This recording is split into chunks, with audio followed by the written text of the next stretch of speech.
தேவன் ஜெயம் கொடுக்கிற கர்த்தர். வாய்களை திறந்து ஆமீன் சொல்லுங்க பார்க்கலாம். எத்தனை பேர் விசுவாசிக்கிறீங்க? நீங்களும் நானும் ஆராதிக்கிற தேவன் ஜெயம் கொடுக்கிற கர்த்தர். அவர் ஜெயம் எடுத்தவர், அவர் ஜெயம் கொடுக்கிறவர்.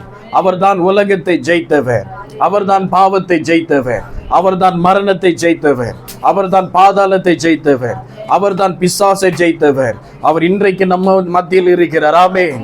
இன்றைக்கு உங்களுக்கு அவர் ஜெயம் கொடுக்க போகிறார். இந்த மாதம் இயேசுவின் நாமத்தில் நீங்கள் ஜெயத்தை காண போகிறீர்கள்.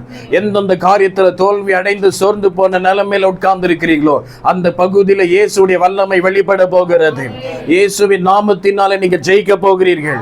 இயேசுவின் நாமத்தினால நீங்க ஜெயம் எடுத்து வாழ போகிறீர்கள். சாத்தான் தோல்வி அடைய செய்வார் கர்த்தர். கர்த்தர் உங்களை ஜெயம் எடுக்க கிருபை செய்வார். உங்க வேலையில ஜெயத்தை காண்பீர்கள் இயேசுவின் நாமத்தில். உங்களுடைய தனிப்பட்ட காரியத்தில் ஜெயத்தை காண்பீர்கள் இயேசுவின் நாமத்தில். உங்களுடைய குடும்ப உறவுகள்ல ஜெயத்தை காண்பீர்கள் இயேசுவின் நாமத்தில். உங்க சரீரத்தில் இருக்கிற பலவீனத்தில் ஜெயத்தை காண்பீர்கள் இயேசுவின் நாமத்தில். தனிப்பட்ட வாழ்க்கை, குடும்பம், எல்லா காரியத்திலும் ஜெயத்தை கர்த்தர் காண செய்வார். ஹல்லேலூயா. நீங்களும் நானும் ஆராதிக்கிற தேவன் ஜெயம் கொடுக்கிற தேவன். குதிரை யுத்த நாளுக்கு ஆயத்தமாக்கப்படும் ஜெயமோ கர்த்தரால தான் வரும். என்னுடைய ஜெயம் கிழக்கிலிருந்தும் மேற்கிலிருந்தும் அல்ல, என்னுடைய ஜெயம் கர்த்தரிடத்திலிருந்து வருகிறது. அவர் தான் உங்களுக்கு ஜெயம் கொடுக்க போகிறார். எத்தனை பேர் அதை விசுவாசிக்கிறீங்க? தோல்வி அடைய செய்வது சாத்தான், ஆனா ஜெயம் கொடுக்கிறவர் கர்த்தர். தோல்வியின் மனப்பான்மை சாத்தானுடையது, ஆனா ஜெயத்தின் மென்டாலிட்டி கர்த்தருடையது. ஆமென் சொல்லுங்க. நீங்க ஜெயிக்க கர்த்தரால் அபிஷேகம் பண்ணப்பட்டவர்கள், நீங்க ஜெயிக்க கர்த்தரால் தெரிந்து கொள்ளப்பட்டவர்கள். தோல்வி அடைகிறவர்கள் அல்ல நாம், தோற்று போனவர்கள் அல்ல நாம்.